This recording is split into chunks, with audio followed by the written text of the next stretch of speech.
Good morning. So we've heard a lot of good things about the Cambodian cuisine, and today we're actually gonna check it out.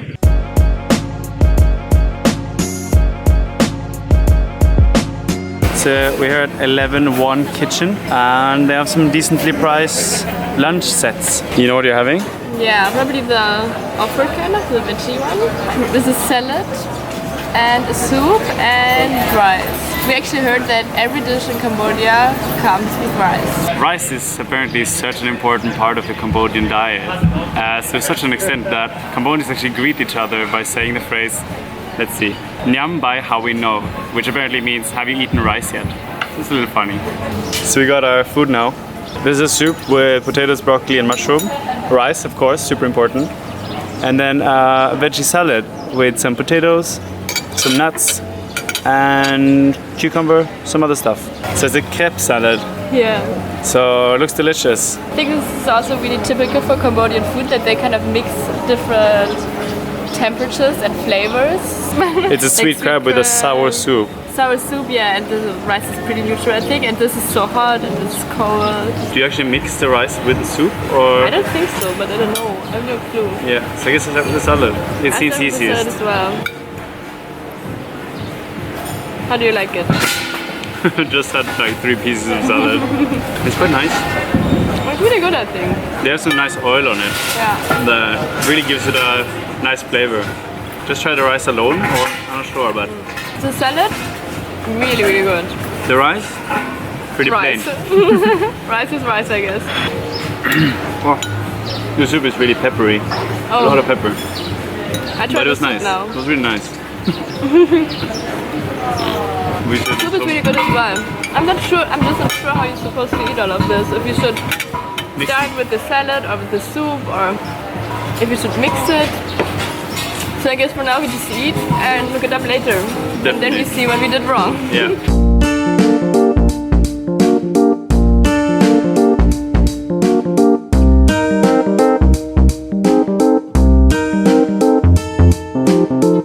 Yeah, that was honestly quite delicious.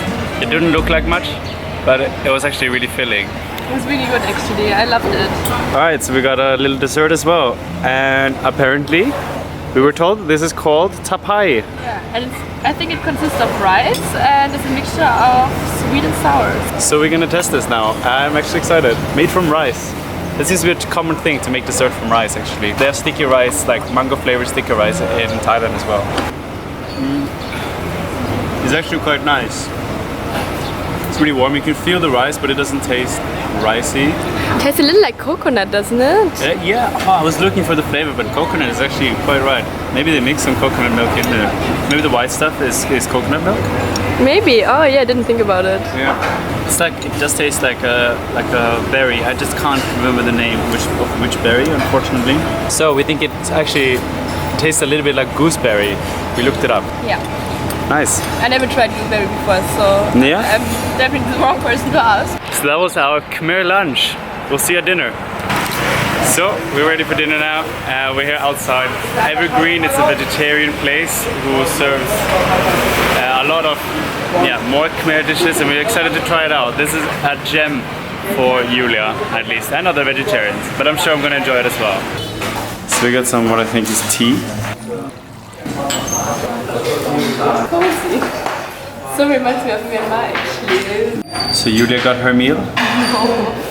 It's dips. We assume for the dumplings actually. We also read before that the Cambodian food actually has a lot of dips. So what sauce do you think it is? This looks spicy. This doesn't maybe look for sweet me. and sour. I ordered a fried meat taimo noodle. So this is how it looks. It looks good though. Yeah, for $1.75. So it's incredibly cheap food here. Julia's just taking my food before I even have a chance to try it myself.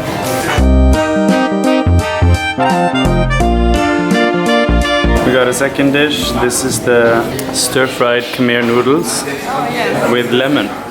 Looks delicious. Is there some peanut stuff on as well? Yeah, it's a lot of peanuts. They seem to have a lot of peanuts here. I like it. They do.